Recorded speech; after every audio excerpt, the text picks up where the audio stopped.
Você está escutando Lideraí, o seu podcast de liderança.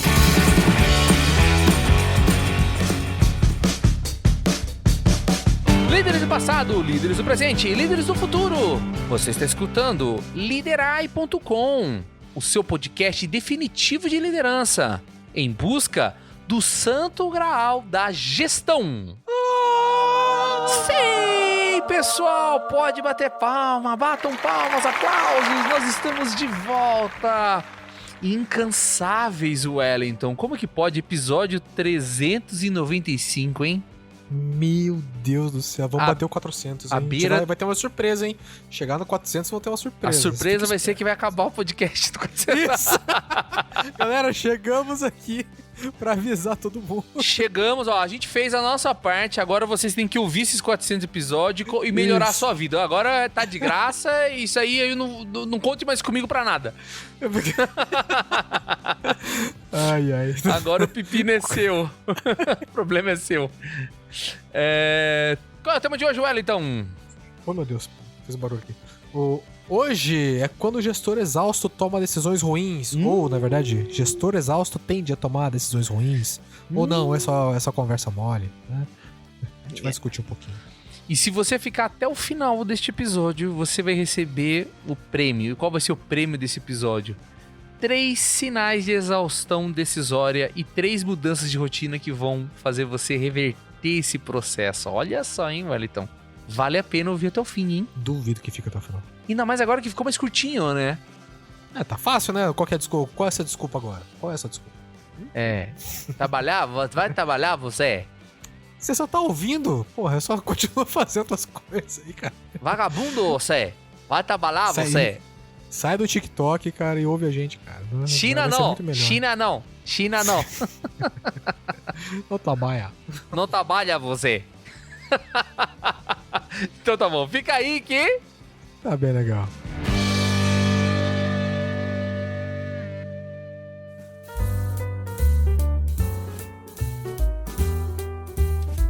Wellington, bateria fraca igual a escolhas erradas. Isso eu acho que a gente não tem como negar que ocorra. Isso você pode enxergar até no mundo dos esportes, né? Você vê o cara lá que tá meio cansadão, o cara quebra a perna, cai da bicicleta, se quebra, o cara vai fazer ginástica lá, olímpica lá, o cara se machuca, o cara que é piloto bate o carro. Esses dias a gente tava na nossa reunião aqui, como se fosse comitê de qualidade, sabe?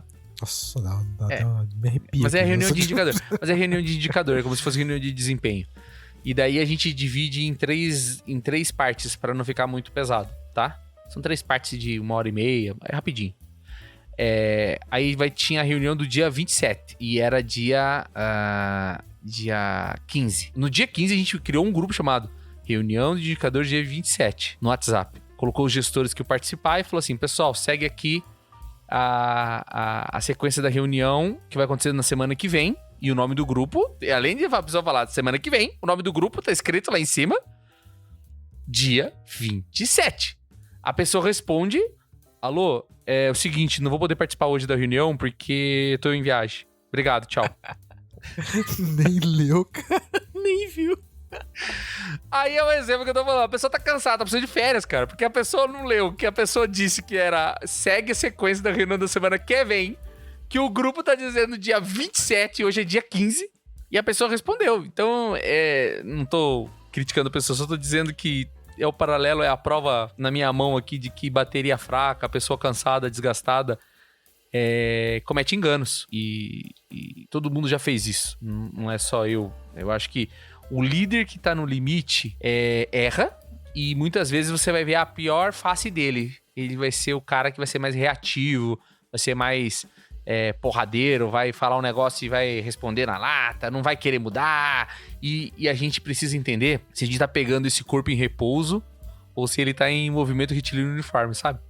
Tem que distinguir essas coisas, porque a lei do impulso diz que a massa e a velocidade, né, aumenta a força aí. Então, Não vamos considerar, não dá pra gente julgar dessa forma. E isso não vale só pro líder, né? Pro liderado também.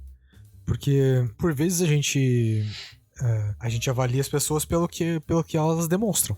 Né? Sim. E é sempre naquele momento. Dificilmente a gente vai ter a sapiência, né, no dia a dia, ou a sabedoria no dia a dia de você... Ou quando a pessoa reagir contigo ou te dar uma resposta meio atravessada, você pensar, poxa, essa pessoa pode estar passando por um momento difícil, ou pode estar meio cansada. O cara fala, esse cara é um grosso, entendeu? Tá maluco? Esse cara é um, você tá maluco? babaca, entendeu? Você tá louco, entendeu? Então, e aí você também tá sendo reativo, né? Mas é realmente difícil, porque qualquer um de nós aqui... Pode estar dois loucos, né?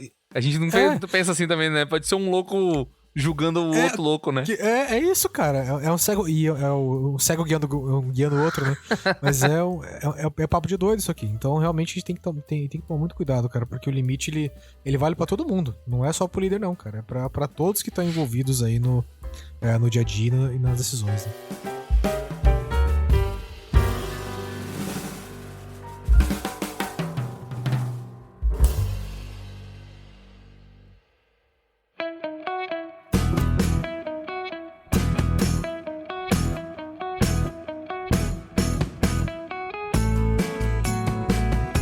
Neste bloco, Wellington, a gente faz o nosso debate. Exaustão é falha de sistema, não de caráter. Será? Será que não é será que não é um misto, né? É assim, eu já ouvi isso em algum momento da vida, que pra você separar as coisas, né? Não, exaustão é um negócio mais físico ali, não quer dizer como que a pessoa é na sua essência, né? Mas com todo respeito, uma coisa não muda a outra. Você tá trabalhando, você tá no ambiente profissional. Se você estiver cansado, tudo bem, mas isso não muda o fato de... Isso não possibilita o fato de você ser uma pessoa correta ou você manter o teu caráter, entendeu? Então, eu vejo que algumas pessoas usam isso como desculpa, sabe? Pra poder falar, falei isso que eu tava meio cansado, não sei o quê. Mas vai pro inferno. Eu não vou dar nome aos bois aqui, obviamente, mas eu já vi gente em momento de auditoria, me soltando uma dessa. Uhum. Em momento que tava com consultoria do lado.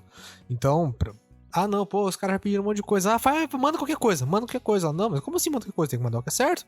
Mas tá aqui até essa hora, cara. Imagina, lá, Albino, a gente 3 horas da manhã fazendo orçamento lá, e fala, gurizada, vai, manda qualquer coisa. Tá todo mundo cansado, mas isso não justifica o fato de você fazer uma cagada, entendeu? Proposital, né? Entendeu? Sim. Intencional, né? Sim.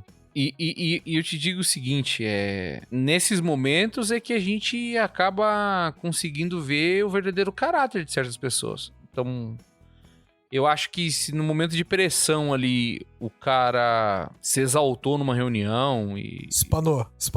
Deu um piti lá, mas daí ele saiu da reunião, pediu desculpa e aquilo foi pontual. Agora, o cara pode dar piti dizendo assim, porra, todo mundo tá fazendo errado. E o cara pode falar assim, seu burro, né? Tipo, aí você consegue perceber, né? É meio como eu tô dizendo assim...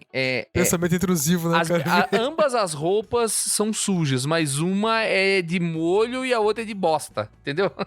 Então, assim, eu acho que sim, vai ter momentos que a gente tem que levar em consideração que o cara tá sob pressão e ele não agiria daquela forma. A pessoa tem que colecionar créditos pra isso, mas mesmo a pessoa que tem todos os créditos do mundo tem certas coisas que mostram o teu caráter derradeiro, né? E eu acho que a gente não tem que ficar aqui fantasiando que existem passes, né? Passes dourados aí que se o cara tiver estressado ele pode fazer as coisas. Não pode, pô. E eu sou... Se fosse assim, não existia crime passional, né? Exato.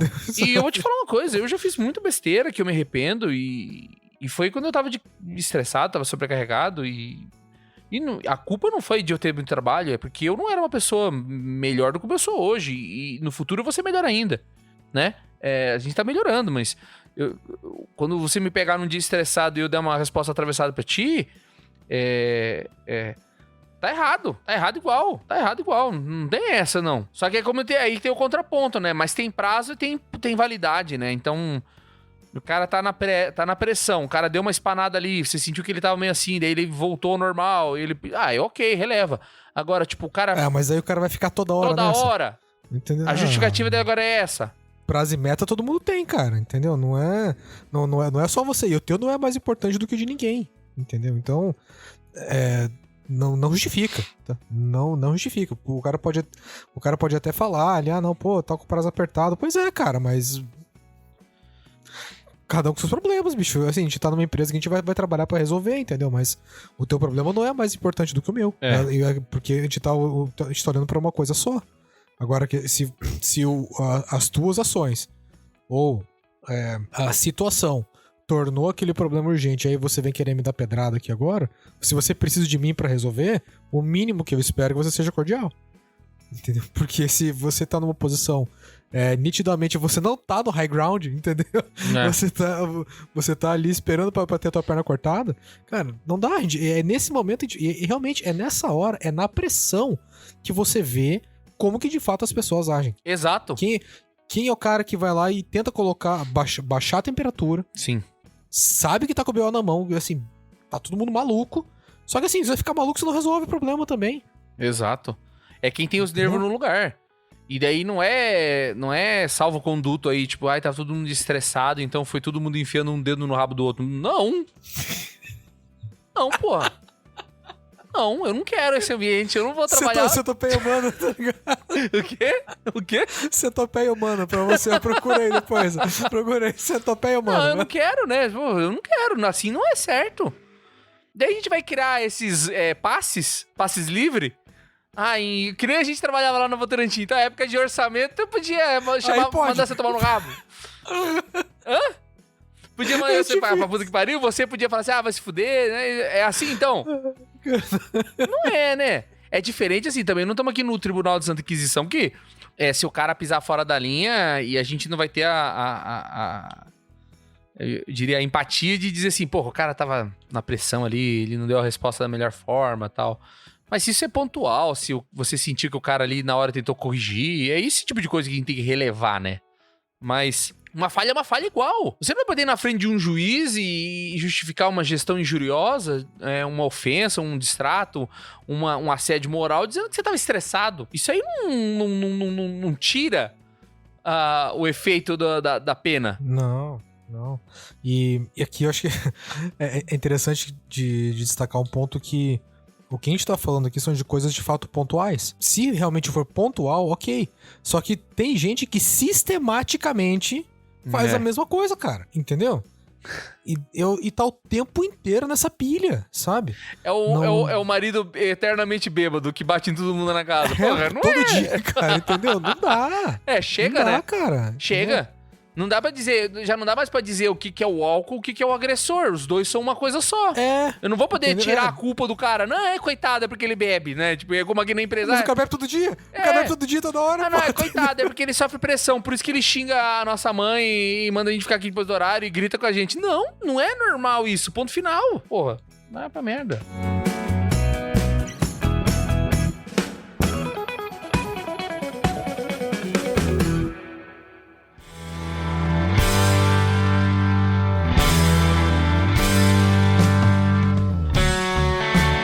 Wellington, quem ficou até agora vai receber o prêmio, né? Que são os nossos 3 pilares aí, sempre os 3 pilares. Mas hoje foi quase stand-up, você tem que ter ficado aí, cara. Foi bom pra caramba, cara. Esse aqui foi uma delícia. Bom, foi super, né? Eu continuo com a minha intenção de não falar mais palavrão. Já falou 2, eu acabei de falar. Não, mas não é palavrão isso aí. Isso aí foi tipo um colóquio. Não é? Foi um colóquio. Entendi, tá bom. Foi um pequeno colóquio. Mas a minha intenção verdadeira é mais do que não falar palavrão. Eu atualizei ela. Eu não vou chamar as pessoas de burra. Ok. Já diminuiu, então. Então pode falar palavrão, só não pode chamar as pessoas de burra. Não, é que assim, evitar o palavrão quando ele não tiver um contexto e que ele nunca seja pesado, né? E ali eu falei enfiar o dedo no... Eu podia ter dito no CU, né? Mas eu não falei isso. Eu falei... Falei. Tá errado, mas... Foi uma semi-falta, foi um escanteio. Tá bom. Tira o livro direto, né, cara? Tira o livro direto. Falta de 2 toques. E daí, quais são os nossos 3 pilares, Wellington? Primeiro, sono e recuperação Parece papo de doido, né? Mas como parte do trabalho, tá, gente? Sono e recuperação como parte do nosso dia a dia. Isso então, é aqui importante. A gente tá falando sobre exaustão, sobre estar cansado. Cuidar e de tudo mais. saúde, né? E, cara, o sono é fundamental, né? É evidente aqui. Sim. E aqui eu acho que eu vou um pouco além, que não é só cuidar do sono, mas é cuidar de você Sim. como um todo. Do teu emocional, né? Alimentação, sono, emocional, relações, as pessoas que estão em volta, né? É algo mais amplo do que isso, né? Mas então o primeiro ponto aqui eu vou mudar um pouquinho, não vou chamar só de sono e recuperação, vou chamar de autocuidado, Autocuidado. aqui, ou de cuidados pessoais, né? Corretíssimo. Porque se você não estiver bem com você mesmo, como que você vai conseguir estar bem pros outros, né? Não tem É como, isso né? mesmo. É E isso lembrando mesmo. que trabalho é social, cara. Você não tá trabalhando pra você. Você trabalha pros outros. Você trabalha por um propósito maior que é o da empresa. A né? gente pode fazer um programa só de autocuidado, mas uma coisa que eu queria muito chamar as pessoas aqui, puxar a orelha de todo mundo que escuta, nunca escutem essa história de autocuidado como... como que eu vou dizer isso sem ser... Sem ferir o que você acabou de falar, sem né? ferir as pessoas, né? E um pouco o que eu acabei de falar, mas sem ferir as pessoas. Assim, ó. Quando você estiver falando de autocuidado, não é sobre você ser o pônei colorido do My Little Pony, tá? E nem ser o Rodrigo Hilbert, Mr. Perfeito. Não é isso. É você ser o Stallone do Rock Balboa que leva a porrada e levanta. Famoso maromba emocional, né? Maromba Emocional, que é a nossa série, pode escutar aí, volta aí no tempo aí, procure, se informe, não vou ficar falando disso. Mas é você estar preparado pra resistir isso aí, sabe, Wellington? Então, porque assim, às vezes o cara vai ficar pensando assim, quando ele escuta do recuperação, autocuidado, etc., que vai ter um momento de hiato, onde ele vai falar assim, gente, eu estou me regenerando. Não posso agora tomar essa decisão, eu aprendi isso no Liderai. Não, você não aprendeu isso no Liderai. Não com a gente. Não. Né? Porque esse autocuidado é assim, você tem que estar sempre se hidratando o teu emocional, hidratando o teu a parte sentimental, tua cabeça. Porque quando a pancada vir, pra você não despirocar, entendeu? É isso, Wellington. Uhum. Então o cuidado emocional não é quando eu fiquei triste, comer uma caixa de bombom e chorar no chuveiro. Não é. É você levar a mesma porrada que teria esse efeito, mas você resistir a ela. E não acusar tanto o golpe. E se você cair no chão e o golpe for pesado o suficiente pra cair no chão, como diz o Rock, você levantar e continuar. Senão fica essa ideia de autocuidado, né? Talvez a gente possa gravar um programa mais pra frente pra dizer que autocuidado não é dodói. É ao contrário, é ser maromba emocional. É você ter a resistência suficiente pra aguentar o repuxo e não sair da linha. Então, assim, saber também que tá no teu limite e que a ação tem que ser tomada pra você remediar lá as tuas feridas.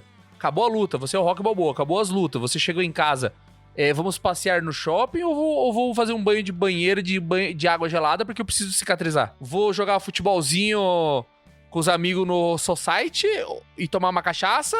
Ou vou deitar um pouco e vou dormir pra me regenerar? Agora eu vou falar em sentidos práticos. Mantenho tudo em dia, levei uma paulada do meu chefe, cheguei em casa. Puxa, cara, vai ter aquele momento de qualidade com a família. Vou dedicar um tempo pra mim ali pro meu hobby. Vou pegar um livro que eu gosto, vou dar uma lida. Né? Me cuidei. Mas não de parar o mundo da sua vida particular porque você está regenerando. E tampouco parar a roda da empresa porque você está ferido. É isso que, entendeu? Eu não quero que essa ideia de autocuidado seja o extremo frágil. O garoto de cristal. Por favor, não. Garoto de cristal. Ai, lindo, maravilhoso. Você é o de cristal. Você quebrou. Ai, rachei. Para com isso, porra. Vou parar com isso. E como tem gente hoje, da geração mais nova, que são os molenga, né, Wellington? Porra, cara. Mas vai, segue. Senão a gente vai falar só disso. Já tô ficando bravo. Já tô ficando bravo, já tô ficando irritado já. Tá exausto já, tá exausto. No limite da exaustão. O segundo ponto, gente, são pra gente definir limites de comunicação, né? Pra gente poder trabalhar aqui com as nossas janelas de urgência, né? Então, que é justamente pra que a gente consiga entender se de fato aquela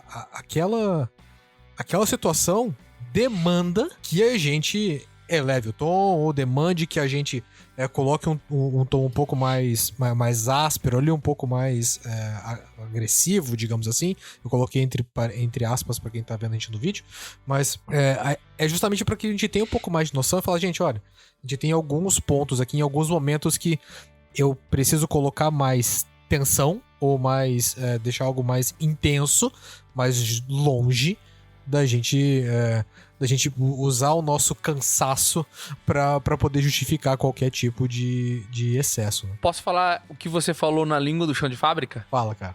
Quando você tá cagado, escolha as tretas que você vai entrar. É isso, pode ser também. Né? Tipo, funciona bem. Na hora que você não tá legal, não adianta ficar criando picuinha com tudo. Não adianta. Escolhe as coisas principais e foca nos principais e deixa algumas coisas cair, alguns pratos cair. Já caiu os principais. E o mundo não vai morrer por isso, cara. O mundo não vai parar por Vamos isso. dizer que você tem 8 pratos que você tá rodando.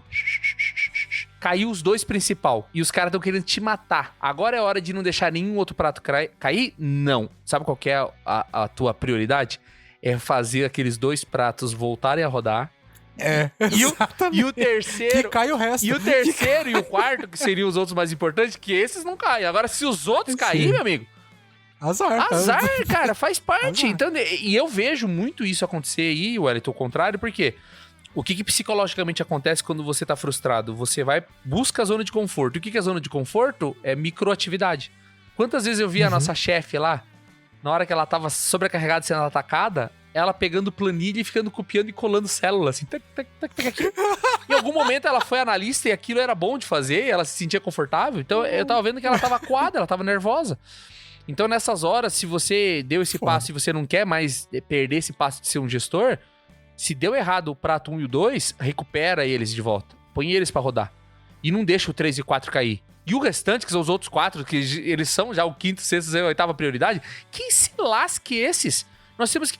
Alguma coisa a gente fez pra estar rodando 8 pratos ao mesmo tempo que fez com que o 1 e o 2, que são prioritários, caíssem. Então a gente tem que fazer de uma forma diferente. Não adianta voltar como era antes. Eu tenho que focar no que é importante, mandar parar tudo. Eu sou o cara que desde a época que você trabalhou comigo, você já teve escutado eu falar várias vezes. Para tudo, vamos fazer outra coisa. Para com essa merda. Para. Porque eu não posso deixar as pessoas gastando energia numa coisa que não é prioridade. Eu já fiz parte de equipe onde o meu chefe não fazia isso, e isso me dava pavor. Aí eu vi o cara do meu lado fazendo um negócio que não era importante e nós aqui se matando. Vontade de falar assim, dá vontade de levantar e dar um tapa na cara do meu chefe.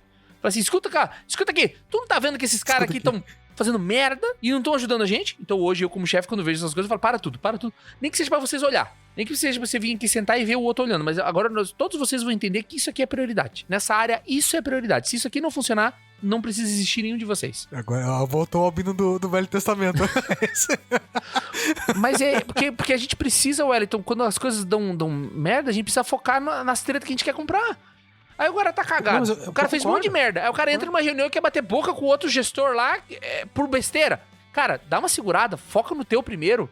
Faz aquela coisa que tu tá errando antes de você sair por aí falando besteira. Vai parecer que você tá querendo atacar os outros. Ou que você não sabe eleger prioridade. Pior. E assim, Albino, eu vou te falar que pouquíssima gente sabe escolher prioridade, tá? Se você pegar e falar, cara, o que é prioridade? O cara elenca 10 coisas. O bicho não tem como então não ser tem. prioridade, cara. Ser tudo é prioridade, cara, entendeu? Não dá, cara. Aí é fila. Entendeu? Tipo, você pega, coloca um papelzinho com cada uma delas, joga pra cima, o primeiro que você pegar, você faz. Porque se tudo igual, e cara... E não querendo estender, mas isso aí, a origem disso é que as pessoas não são capazes de se comprometer. Você tem que ser capaz de se comprometer. Cada vez mais... Saber falar não também. E falar não, e falar assim, não, eu vou até o fim com essa decisão. Essa aqui é minha decisão. É o peitaço, o famoso peitaço. É que hoje em dia os caras, né, poucos são santistas. Torce pro Santos, torce pro Leeds United, sabe? O cara chega e fala assim, não, eu vou carregar essa maldição pro resto da minha vida, né? O cara não abre mão disso. Você tem que aceitar as consequências da tua tomada de decisão. Não tô falando pra pessoa ser teimosa, mas eu tô dizendo assim, cara, foca no que você tá errando, volta atrás e refaz o que você tá fazendo de errado e não desiste disso. Volta pra isso daqui, seja persistente nisso aqui. Pera lá, não deu certo esse processo. Não vou desistir. Porque parece que quando você tá focando nas outras coisas, que você tá desistindo daquilo. Ou que você tá achando que aquilo não é importante. Isso é o caminho do fim. Os caras vão te mandar embora. Uhum. Os caras vão te mandar embora. Olha lá, o cara tá cagando. Nós estamos falando que isso aqui é o problema e ele não tá vendo. Ele tá cagando pro troço. Tá cagando pro troço, você mandando embora. E o cara, na verdade, tá nervoso. Ele não sabe como agir. E qual que é o último? Delegar não é abdicar, né, gente? Mas vamos lá, né? Pra gente conseguir trabalhar em cima de delegação. Ótimo exemplo, porque se a gente acabou de falar que tem 8 pratos, caiu o 1 e o 2, estão querendo te matar. Você vai focar no 1 e no 2, o que você vai fazer com o resto dos pratos? Vai delegar. Você não necessariamente vai mandar assim, derrubem todos os pratos. O Titanic está afundando. Toque os violinos. Não é isso, né? Então, assim, cara, agora é a hora que tá pegando fogo que eu vou pegar esse analista júnior aqui e ele vai ser o head desse negócio aqui que é o prato 8. Vem cá, tu vai ser o head do prato 8, meu amigo. Não tô nem aí. Agora, não tá aqui. Nós estamos agora com essa mania de fazer o quarto, né? A gente começou hoje. Como que você vai delegar uma coisa que você nem sabe quais são os teus 8 pratos? Será que você não tem que Clareza, tem que priorizar, que é o que a gente falou? Você falou entre o limites da comunicação e a delegação, você falou de priorização, né? Isso. Será que o 4, né, assim, priorize junto com o teu time quais são as entregas, né? Tipo, todo o teu time precisa estar claro quais são as 8 principais entregas. Eu até recomendo o seguinte, as 6. Albino, por que 6? As 3 mais importantes e as 3 menos importantes, mas que seriam a 4, 5, 6, entendeu? É o ave-nave, né, cara? Agrega valor e não agrega valor. A gente precisa, Wellington, o time inteiro precisa saber. O time inteiro precisa saber quais são as 3 principais coisas que nós estamos fazendo, seja no ano, no mês, na semana, e você pode desdobrar isso de várias óticas. Mas as pessoas precisam saber quais são aquelas outras 3 também, que a gente toca, é importante, mas se pegar fogo, essas 3 nós vamos abandonar. Essas 3 nós vamos largar a mão, pesada, porque nós vamos focar nessas 3 principais. Quando você faz isso, você tem um outro ganho. Você tem todo mundo na mesma página, te ajudando na estratégia. Agora, você tá falando de cuidar do teu equilíbrio emocional, você tá falando de ter limites da comunicação, priorizar o que é urgente e o que não é urgente. Você fala em delegar as decisões das coisas que são menos importantes. Mas o teu time e você tem clareza de quais são as prioridades? Ah, mas isso é quando tiver um tempo. Talvez seja na hora da crise que seja a melhor hora. Não, mas agora é a hora. Agora é a hora. Agora é a hora, cara. Na crise, talvez é o melhor momento, é na crise. Aí vai estar todo mundo desprendido das muletas, né? Porque já tá tudo errado mesmo. Tá tudo fora do prumo. Já tá no... Tá até o pescoço de merda já, cara, entendeu? Então, assim, não tem o que fazer, cara. Agora é a hora de resolver. E lembrando que isso aqui são os pontos pra gente não deixar que a exaustão vença a gente, tá? A gente não... É pra isso que a gente tá falando isso aqui, tá? Exato. Não distorçam também. E vou te dizer, todas essas juntas vai tirar um saco de cimento 2 sacos de cimento de 50 quilos de cima de você. Porque daí você tem a prioridade clara. E o teu time junto. Você delega o que não é importante, porque na hora que pega fogo, você sabe onde você tem que focar. Você sabe o que é urgente e o que não é urgente. E você cuida da tua saúde emocional, você resiste. Agora, não tenha essas coisas pra você ver pra onde você vai... aonde você vai chegar.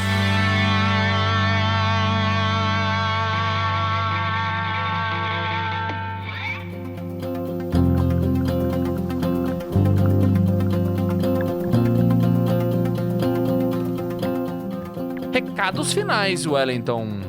E aí? Pois é, a pergunta que fica pra ecoar a semana inteira na cabeça das pessoas é: você está cansado ou viciado em urgência? Tem isso Eu vou também. te falar que tem uns caras que gostam. Tem uns caras que gostam de ver o circo pegando fogo. E sabe por quê? Seguram as coisas pra poder deixar tudo urgente, entendeu? Pra poder mostrar serviço. Você sabe por quê? E olha, conte pra nós. Porque eles não sabem trabalhar de outra forma. Eles não sabem trabalhar no normal. Tem cara que só sabe trabalhar na crise ali, pegando fogo. Se você chegar pro cara e falar assim, não, vem cá, tu vai conduzir uma área normal, não sabe fazer o trabalho. O cara vai criar um problema lá, né? Pra poder deixar... Vai criar um problema pra deixar todo mundo na loucura. Vai. E pra deixar bem claro, quando o cara não sabe trabalhar, é porque é muito mais fácil apagar incêndio do que construir uma casa. Porque pra construir uma casa você tem que ter um monte de conhecimento, tem que ter um planejamento, tem que envolver todo mundo, tem que ser um líder não coercitivo. E na emergência no fogo, você pode ser coercitivo, tudo vale, tapa na mesa, energia, grito. Daí, assim, não precisa de talento, é só força bruta e a coisa anda. É porque o cara não sabe trabalhar de outro jeito, não sabe trabalhar de outra forma. Se você colocar um planejamento pro cara... Que foda ouvir isso, né? Mas é verdade, o cara vai pegar, se você colocar um cronograma na frente dele, ele vai passar mal, vai se levantar. Eu já vi vários. Vai lá, vamos fazer o plano. atende telefone, sai, não volta no treinamento. Não sabe fazer. Se você é mais ou menos o cara que joga xadrez, só sabe jogar a primeira peça só. Só a primeira abertura, só faz a primeira peça. O resto não sabe fazer. Travou. É só a peça na frente só com o peão na Só frente joga do o peão na frente do rei e acabou a partida pra ele. Não sabe fazer mais nada. É isso daí.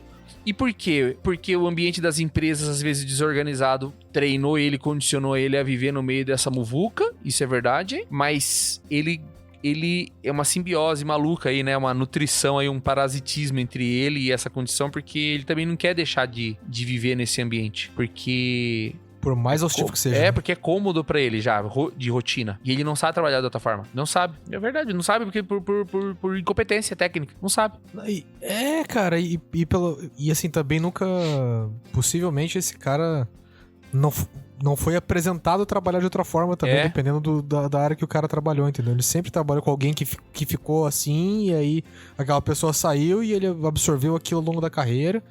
Então, é improvável que o cara vai conseguir mudar, entendeu? Precisa de um choque de realidade. Quer ver um exemplo? Não tem como. Quer ver um exemplo? Eu vi muito, na época que eu trabalhava em fábrica. Tu pega o cara que é coordenador de manutenção corretiva, ou elétrica ou mecânica, e daí o cara tá fazendo um bom resultado, um bom trabalho, tu tira ele e coloca ele na preventiva.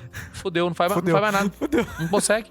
Preventiva é 100% planejamento, tem um monte de ciência, estatística pra caralho. Não consegue trabalhar, não sabe trabalhar na preventiva. Na preventiva e preditiva, não consegue. Aí o cara pede, pelo amor de Deus, pra voltar pra correria do rádio, do atenção, finger 8, manutenção mecânica. Então, soldador aqui na máquina 2, fazendo favor, blá, blá, blá, blá. E o cara só sabe viver assim. Pior que é isso mesmo, cara. Eu consigo ver essa cena. E que coisa de maluco. Tem cara que gosta do circo pegando fogo mesmo. E você sabe qual que é a grande diferença? É porque você precisa de muito menos talento, muito menos conhecimento, muito menos experiência, e você se apresenta e se destaca muito mais rápido na corretiva. Agora, porque você é o cara que resolve, É o cara que resolve. Teoricamente. Então vamos trazer pro paralelo de hoje em dia das startups, das empresas, a galera mais jovem, essas empresas emergentes, é isso daí. Você pega hoje aí um startupeiro aí, coloca ele pra trabalhar numa Electrolux. Você tá tirando... É outro ritmo. Tá tirando ele da corretiva, colocando ele na preditiva, na manutenção preditiva, nesse paralelo que a gente tá fazendo. Não consegue trabalhar. Eventualmente o cara se adapta, né? Mas difícil. Dependendo do difícil. Dependendo do ritmo, né? Difícil. Se ele só pegou fumo, cara... Muito difícil. E o LinkedIn tá cheio dessa molecada aí... Como se fosse os eletricistas e os mecânicos aí da manutenção, sabe? Molecada agilizada que fala que quer apresentar um projeto de que ganha não sei quantos milhões. E você entra pra conversar com o cara, ele é uma energia assim que o cara tá afobado. Parece que o cara não consegue nem... O cara não consegue respirar pra falar com você. Faz bosta nenhuma, não fala nada, não tem planejamento, não sabe nada do que tá fazendo, do que tá falando. É isso aí, é o nosso mar hoje em dia de pessoal assim.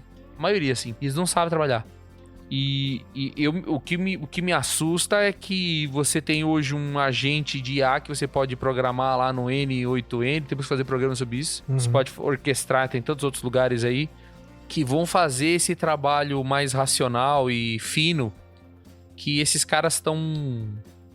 abdicando de fazer, e eles estão escolhendo fazer esse trabalho de loucura aí que até um RPA faz. Então, dependendo do que for. Me parece que é um suicídio, vamos fugir do tubarão pulando na boca dele.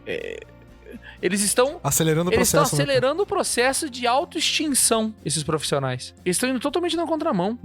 Esses dias eu tava refletindo, tava falando com a Thaís do IEG. Thaís. Aí ela falou assim pra mim assim, o que nós vamos fazer com esse negócio de IA e as novas gerações não querem trabalhar, né? A gente tem um estado aí de vagas em aberto muito grande. Você tem Embraer com 120 dias de reposição de quadro de analista. Não consegue achar gente pra trabalhar. O que a gente vai fazer, né? Aí eu falei pra ela assim, ninguém sabe, né? Como que vai ser a solução dessa crise que a gente tá tendo aí. Mas a verdade é que cada vez mais vai ser fácil você se destacar como profissional. E eu acho que as hard skills vão cada vez mais passar por um processo de que só alguns outliers que vão ser valorizados como hard skill. Mas a grande parte das hard skills você vai conseguir suprir com com base de conhecimento. O diferencial vai ser soft skill. Vai ser o cara que sabe se comunicar, o cara que sabe resolver problema. São essas habilidades, assim, humanas, comportamentais, de trabalho em equipe, comunicação e tantas soft skills que tem por aí, que vão ser, de fato, o diferencial. Porque você tá tendo um blackout de talentos. E o hard skill vindo com um robô podendo fazer, né? A inteligência artificial podendo fazer tudo. Você vai ali num Copilot e fala assim, eu quero que você seja o maior especialista em melhoria contínua do mundo, ele vai ser igual eu e você. Ó, a gente se achando aí. Ah, cara. Mas veja só, ele já tá igual. E ele vai ser igual ou melhor a gente. Então... Muito melhor, entendeu? O que eu ia falar Fudeu. é sobre a parte da hard skill. É que ainda assim você vai precisar se capacitar pra ter a hard skill, porque você não vai saber o que pedir pro robô, entendeu? E aí, porque vai ser nessa... Porque se você pegar um cara que é zero melhoria contínua, zero processo, pra tentar resolver um problema, ele vai chegar e vai falar pro robô assim, me ajude a resolver esse problema aqui. Ele vai com um contexto amplo, ele vai começar a chutar um monte de coisa, ele vai patinar, ele vai começar a tentar implementar coisa a moda caralho. Agora, se você tem o básico de conhecimento, de planejamento, de processo, de resolução de problema como um todo, você vai com o negócio refinado e o bicho vai lá, cara, ele vai pensar muito além do que você já trouxe pra mesa. Wellington, mas eu acho que isso aí vai virar soft skill de todos os profissionais. Vai ser quase que ligado a uma soft skill de raciocínio. Vai vir... Ah, sim. E a hard skill que eu tô falando é, por exemplo, conhecimento tributário. Por que eu preciso de um guru tributário? Ah, não preciso mais. Dependendo do que for, não precisa. Não. Então, essa hard skill que você tá falando que é nossa, porque na nossa época precisava treinar pessoas para ter essa habilidade, elas vão ter que se desenvolver como soft skill de todo profissional. Por exemplo, você é médico. Uhum. Se você é um médico que tem conhecimento de medicina, mas você manja de processo, de análise de causa raiz, de você entende como você organiza um processo e você vai ser gestor de um hospital, com o auxílio de IA, você vai na estratosfera, vai voar. Então, esses conhecimentos técnicos ali podem ser importados. E não estamos falando de falar com o ChatGPT que fala que o coxa é o furacão. Não estamos falando disso aí. Nós estamos falando de bases de conhecimento fechada, né? Estamos falando de IAs aí que estão sendo treinados, por exemplo, para processo jurídico, que não é um chat maluco aí. Ele tem uma base de conhecimento, ele foi treinado. Tá falando de IA do futuro, IA chique. Não tô falando dessas chat aí que se conversa, não. Tô falando de coisa chique. No futuro, essas hard skills aí, você treina uma IA, o que você demorou 5 anos pra você aprender numa escola lá, a IA vai aprender em 5 dias, com um bom professor. Ah, se não for, bem menos, né? Dependendo. Bem menos, exato. Só que aí que as soft skills vão mandar. Então eu acho que vai precisar dessas habilidades aí, sabe? E o pessoal tá indo contra isso, não quer ser inteligente. O pessoal quer fazer o trabalho braçal, deixar tudo pra IA e daqui a pouco é o que vai acontecer. As IAs vão engolir tudo. Acho que agora é iminente isso. As empresas vão diminuir muito seu quadro. As empresas aí que tem 600, 400 pessoas vão ter empresas com 80, 100 pessoas. Não, e a maioria dos CEOs que eu conheço já estão nessa pegada, cara, de falar, cara, como que eu faço $1 bilhão de dólares com 50 pessoas, entendeu? Tipo, todo mundo tá pensando nisso. A conta é mais ou menos essa, cara. Terceiriza tudo que puder e deixa em casa só a nata e segue. Eu ouvi esses dias, não sei se isso vai virar uma medição, porque eu vi um cara falando assim, quanto você fatura com 50? Parece que é um número mágico, assim, sabe? Tipo assim... Olha... Sabe? Agora eles estão fazendo essa conta de trás pra frente. Eu não tô mais falando assim... pra eu faturar 2 milhões, quantas pessoas ou que estrutura eu preciso? Não, agora o cara já fala assim, quanto você consegue com 50? Meio que como se isso fosse modular, sabe? Celular. Então se eu tiver 2 células de 50, eu fico tanto. Não, vamos começar com uma célula de 50. O meu faturamento por 50, né? Que loucura. Em base de 50. Mas porque daí você força o cara a estruturar um negócio enxuto, né? Estamos vivendo um momento diferente. Diferente.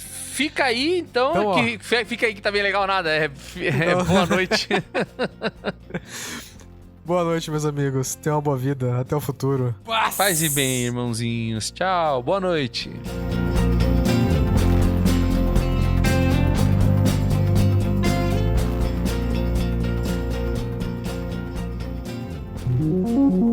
Lideraí Podcast, o seu guia de liderança corporativa. Gostou do nosso conteúdo? Acesse lideraí.com, onde você pode encontrar o que há de melhor sobre liderança.